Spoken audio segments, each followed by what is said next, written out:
The Plumbing Marketing Profits Podcast. Interviews with $1 million plus plumbing and HVAC business owners on how they market and grow their companies in today's economy. Hear directly from the most successful leaders in your business and discover what they are doing to keep their phone ringing, trucks running, and businesses booming. With your host, Josh Nelson. Well, hey, this is Josh Nelson with the Plumbing and HVAC Marketing Profits Show.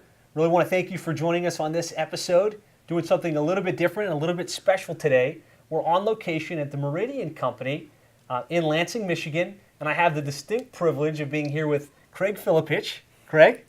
How you doing, Josh? Yeah, thanks. And so, Meridian Company, I spent the day today at their office, touring the facility, shooting some pictures and some videos, and it's a world-class operation. Very special what you've built here. Thank you. And I'll just kind of let Craig tell us a little bit about his background. So tell us kind of like how you got into the business, some demographics in terms of size of the operation, all of that fun stuff. Well, we started in 1984 as a plumbing-only company serving Greater Lansing. And in the last 34 years, we've added HVAC to our scope of services. We do kitchen and bathroom remodel. And in 2018, we're going to be adding an electrical division. So we're pretty much trying to be the total home service provider here in Greater Lansing. We've got about 30 employees and run about 12 trucks a day. 12 trucks a day. Yeah. That's phenomenal. And approximate revenue for the operation? This year we'll exceed $5 million in sales. Beautiful. So you're hearing from a true world-class operation that's running a very, very successful company. It's really an honor to hear from you. So before we get into the marketing stuff, tell us about you personally. Like, how did you get into this business? Kind of what's your background? Well, I'm a third-generation plumber by trade. When the founders started this company, I worked here throughout high school and throughout college. Got my master's license, I don't know, a couple decades ago, it seems like now. And just been embedded in the family business since the late 80s. So it's kind of a labor of love, and is what we do. Fun. Being the family business, it's going on 22 years, something like that? 34, actually. Oh, wow. Yeah, so we started in 84. Unbelievable. So really, this show is all about marketing, right? It's about how you generate leads, how you keep your trucks running. And I always like to start the whole conversation around marketing in terms of the market, message, media triangle, right? You have to be clear on who your customer is, so that you can craft a message that resonates with that customer, and then you can go out and do all the media stuff, right? The TV ads and the internet marketing and all of the other fun stuff. So start with just kind of breaking down for us, how do you define your ideal target market, like who you serve? Well, the balance of our business is set up, we're about an 80% residential, single-family residential service provider. The other 20% we do light commercial work, service only. We don't do new construction. It's pretty much existing homes, service and remodel. And we typically target the busy family, the family that doesn't have time to be encumbered by home service emergencies. You wake up, you don't have heat. You wake up, you don't have hot water. You get home from work and your AC doesn't work. We're the 911. You call Meridian, we're there. We have what it takes to fix the job, fix it then. So you can get on with life. People just don't have time for those comforts to be taken away and to be inconvenienced by that. So absolutely, that's where we come in. So just taking away their problems, making it easy, kind of doing that. So with that understanding of your market, what's your message? Like, so how do you go to that market and say, hey, here's why Meridian versus the competition? Like, what's your unique positioning, as they say? Well, to be diversified, to be the total home service provider. When you have an emergency or health emergency, you go to the hospital. You don't want to go to this hospital for this hospital for something else. So if you have a heating emergency, you call Meridian. If you have a plumbing emergency, you call Meridian.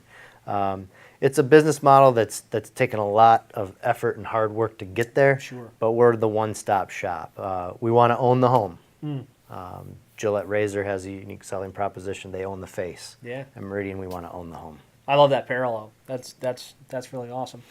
So, kind of going off the track here a little bit, tell us about some of the challenges in making that jump, because I know there are certain companies that just do plumbing or they just do HVAC, and some have kind of stubbed their toes, like, okay, we want to do it all, and they've kind of slipped into the jack of all trades, master of none issue. How did you get through that, and so what were some of the struggles? Slow and controlled growth. You got to have the right people. We like a lot of companies, we struggled at times getting the right people on board. Sure. But when you build a championship team, you've got to have the right coaching, the right training, the right infrastructure. Because in the end, it's about, is that customer happy with your service? Right. You can't be good at one thing and not Average or poor or par at something else. I mean, you really have to deliver 5-star services in all the things that we offer. So it's just perpetual training and effort, and it definitely takes a village to run this company. Right. So yeah, and that's one thing I'll say, just being here at the operation, great quality people and good leaders in various departments in the company. You've got key people that know exactly how to own their piece of the business, and I think that's really probably one of the reasons you've been able to make that jump so successfully. yeah. Yep. Excellent. So now we get to talk about the fun stuff, the stuff that everybody likes to talk about, right? The media. So just obviously you've got a really successful company, you've got a diverse marketing mix. Kind of talk to us a little bit about the things you do to gain exposure and to market the company. Well, it's a lot of things. It's a pretty good mix. We sit down annually, put together a marketing budget based on last year's sales and based on what our budget was the previous year. Percentage-wise, what is that for you guys, if you're willing to share? 7 to 10 is kind of an industry average. We probably hover closer to the 7% of sales in terms of what our spend is. Excellent. We work with a marketing team locally in the Lansing area here that does our media buying for us. And they kind of help guide us and coach us in terms of where we might allocate some of our budget. So we do the lion's share of our marketing is with you guys and with television. Okay. I would say the rest of the budget is probably split up between some direct mail. We do some Yellow Pages stuff, some billboards, but it's really you have to have a comprehensive mix so that you're touching people wherever they're at in the market, whether it's they're on their phone in the morning or they're on their commute to work. To build that strong brand, you can't just mail postcards. Right. So So I mean, we're talking a little bit of direct mail, Valpak, I think you mentioned. Yep. Yellow Page ads, still active? Still active and still a pretty good ROI, believe it or not. We do track that. We track dollars per month that those tracking numbers generate, and Yellow Pages is still a part of our business. So yeah, and this is something we were talking about over lunch. Being an internet marketing company, everyone assumes that I'm anti-Yellow Pages. And what I like to say is, look, if you've got the tracking in place and you can spend $1 and get $3 in return, and that's happening on a consistent basis, there'd be no reason to pull it. So if you're big in Yellow Pages and you've got the right tracking in place, just measure until it stops returning. Yeah, when we're spending 1/5 of what we used to spend in Yellow Pages. I mean, there's no doubt that it's watered down, but that presence is still there. There's still a demographic that goes to that book that maybe doesn't sit in front of a computer all day, and we definitely get calls from it. So, Yellow Pages. You have this media buying company, and you said you're doing some radio, maybe not as much radio, but some TV and billboards. Yeah, so we've worked with another a Nexstar member of colleague of ours, Swick Media. They came in, did an on-site. Some really nice videos. Shot some commercials for us. That's those images and commercials that they shot have segued into some of the shots they took. We've used for billboards. We've used it for vehicle wraps. So it's a common theme, a common thread. When you see our billboard, it matches our truck wraps. It matches what you see on TV. Matches what you guys put on our website. That builds that brand. Yep. Yeah. Public relations. Any specific public relations effort from the company? Yeah, we've tried a lot of things over the years. Active in the community. Charitable donations, active members with the Home Builders Association, Associated Builders and Contractors, network groups like that. We sit in on local groups like the MABA Association. There's a couple other ones that escape me right now, but yeah, we're actively involved in a lot of that business-to-business networking, as well as just some community organizations that are around. So Excellent. And so that's just goodwill in the local area. yep. You mentioned internet. You said, "Oh, you guys do that." So for those that are listening that might not know, talk to us a little bit about the internet marketing strategy. Where do I begin? It's not our expertise, so you find the right company to build a website, to increase your online visibility, to manage your Google AdWords campaign, and that's part of the reason we had you here today was you guys have done such a good job for us. We wanted to have you come and touch and feel Lansing to say, how do we take it to that next level now? I'll share your sentiment. It's been a great day, going through the stuff we've covered. The bar graphs will show that since working with you the last 13 months, our internet visibility, those optics, it's working, and it's converting leads, it's generating leads, and it's converts into dollars and cents. Fantastic. I appreciate that. That plug. Endorsement. So SEO, pay-per-click, social media marketing. Are you involved in any lead buying services? Like, do you buy from Home Advisor or eLocal Plumber, some of these types of? We do, but it's with mixed results. It's we do track that stuff. The ROI seems to not necessarily be there yet.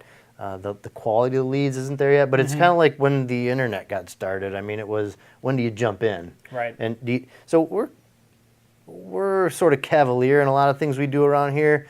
We're sampling and sticking with some of these online lead generating venues, because 5 to 10 years from now, they're probably going to be much more viable. Right. They're still new.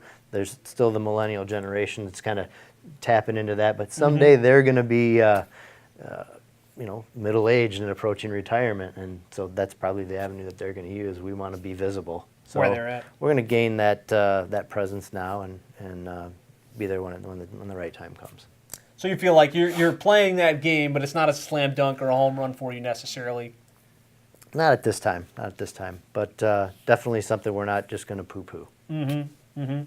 Now, one of the things you mentioned was, and I think it's good for our audience to hear, because in certain markets, like Angie's List is a slam dunk, right? It's just great leads, good return on investment. What's been your experience with Angie's List here in your area? We did Angie's List a couple different ways. So first, we just had a basic listing on there, and we wanted to make sure that we had a good rating with them. And this last year, we actually did some storefront ads. So we were actually purchasing ads and buying. They have like this great deal of the week promotion that you can purchase. We didn't have great results with that, but what it did do is it got more, they reached out to more of our existing clients because we purchased those storefront ads from them and solicited reviews. So it was able to, we got like 90 some reviews in addition to what we had already had in there just within a couple months span. And the lion's share of those reviews were of course positive. So that got our rating up and our visibility up. So did it generate a lot of service calls? No, but we got more reviews out of just doing that. So, it's sort of a unexpected bonus. But as far as the Angie's List and the Home Advisors, they're still like a work in progress here. Right. Yeah. Okay. So the other marketing channel that's really important is how you market to your existing customer base. And that was something that would really impress me as I was experiencing the Meridian advantage was, it seems like you've got omnipresence in the market, right? You're really dominant online. You've got the media plays. You've got billboards in the area. And obviously you're doing a good job taking a single-time customer and converting them into a multi-buyer, like you said, owning their home where they know, like, and trust you, and they don't just use you for that first job, but they use you for the next thing that they need. So talk to me about how you market to the existing customer base. Well, retention's a big thing. If you do it right the first time, and you earn that trust on that first call to that new customer. But don't lose them, because it's much cheaper to keep them than it is to find a new customer. So we have a program where customers their data is extracted from our database monthly, and if they did business with us, then they get on a retention campaign where on a 6 to 8 times a year they get an email update from Meridian, or they get a postcard in the mail from Meridian. And that's managed by another marketing company that we work with here in Michigan. And it's sort of plug and play. I mean, once they came in and said, here's what we can offer, we as a team said, yes, that's something that we want. How much is it per household? It just, we don't ever have to look back. It just happens monthly. Done for you. No stuffing envelopes. No, they get tune-up cards, they get thank you letters, they get satisfaction surveys, they get Christmas cards, all that stuff, all those reminders that, Meridian's your company.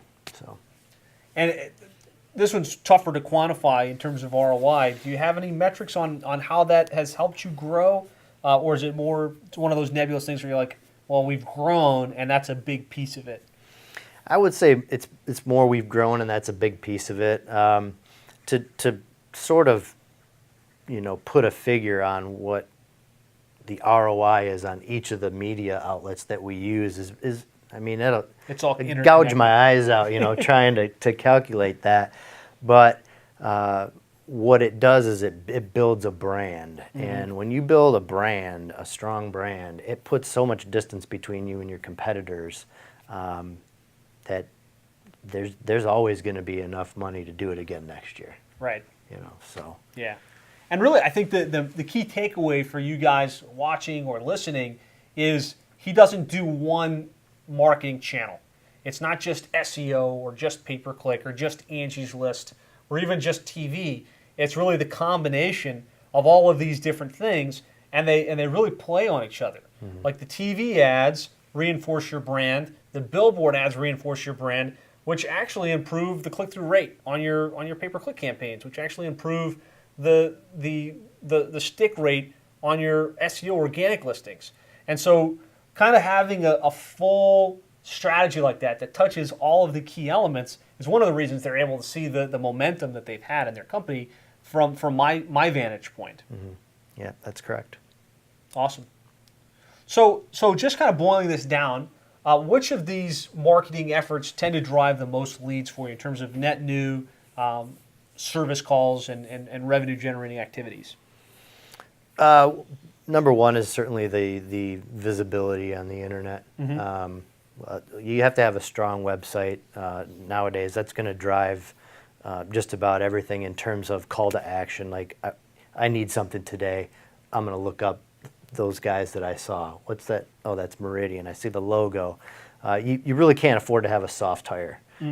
So if you've got a strong website, the rest will kind of all fall into play. Okay, so internet, probably the most new leads. How about highest profitability? Do you have any kind of metric on that?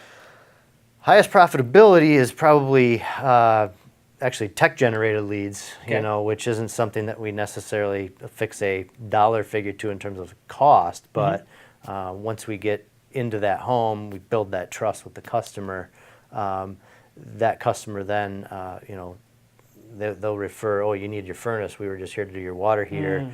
Boy, if the furnace guy is as nice as this guy and professional and respects my home, that lead right there is low-lying fruit, and the conversion rate is, it's 8 out of 10. You're going to get that job. So. And so is that literally like one tech flipping the coin over to another tech in a different division, or how does that work for you guys? Well, in fact, it happened while we were up front at the conference table. Okay. So AJ came up to me, and he was on a service call today doing some work, and on his way out, the customer said, hey, we'd like to have a basement bathroom put in. Is that something we can go through you? So he comes in at the end of the day, finds me or one of the other salesmen and gives us that lead. So they're already in our database. We look them up, see if they're a plan holder or not. We can look at the customer history. Was this a first-time call, or have they been a customer for 25 years? Those leads are I don't know what we would do without tech-generated leads. Right. And I'm sure some of the audience can agree with me there. So it's different than a referral. It's your tech planting the seed for some other higher, some other service. Yeah, and we, as starting as just a plumbing company, back in those days, you didn't have a lead to hand off because you only did one thing. As you diversify and add to your realm of services, all of a sudden that water heater lead becomes a furnace or an AC, or now you're doing a whole house generator for them, or a new kitchen. So as you expand your realm of services, you're really missing the boat if you don't have a lead generation program in-house, and those techs are spiffed for the leads that convert. So there's a little bit of administrative work that goes along with it, but at the end of the day, it really does support a lot of our business. Yeah, I dare say. And so I would say a lot of our listeners are single trade, right? They're just a plumber, they're just an HVAC company. What would you say to that guy, looking back at yourself all those years ago when you made this transition? What would you say to encourage them or to help guide them in that process of considering adding a second line? Well, whether you're going to add a second line or not, if you're looking just to grow or add a line extension, you got to ask yourself if you're going to be the tech or if you're going to be the general manager. It's really tough to wear both hats and be successful and grow. Yep. You read Michael Gerber's E-Myth. It talks about that. Establish if you're a better business person or if you're a better technician.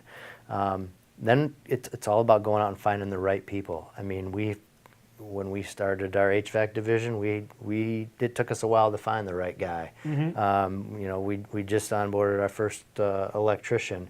He's a great fit. So building that championship team is not something that happens overnight.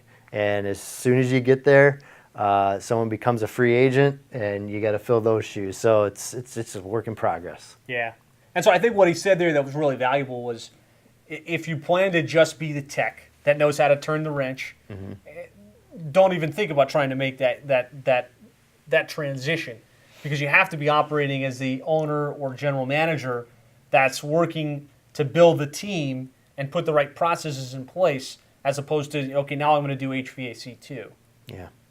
Yeah, it's tough to be the GM and the technician to grow and not burn out. So price yourself right to afford a technician so you can manage the business, or to afford a GM so you can still be the technician. Yeah. It'll take some time, but you'll get there once you start to see results. So beautiful. Good stuff. So, obviously you've come a long ways. You've got a tremendously successful organization. Were there any trainings, books, groups that have kind of helped you along the way as you've grown your company?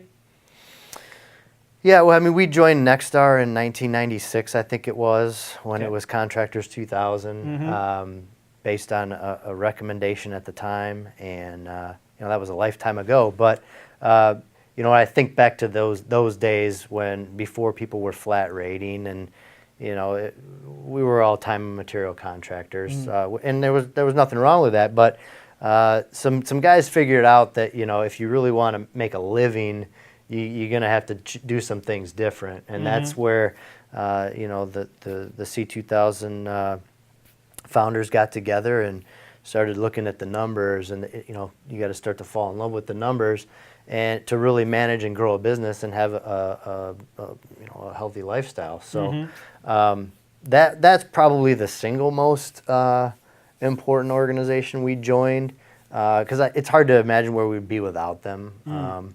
There's other organizations out there like that recommend flat rating and best practices. I mean, there are others out there, but it's hard to imagine how you could run a business without that network, those peers, and the best practices that they preach. So that's awesome. So Nexstar, a lot of you guys have heard of it.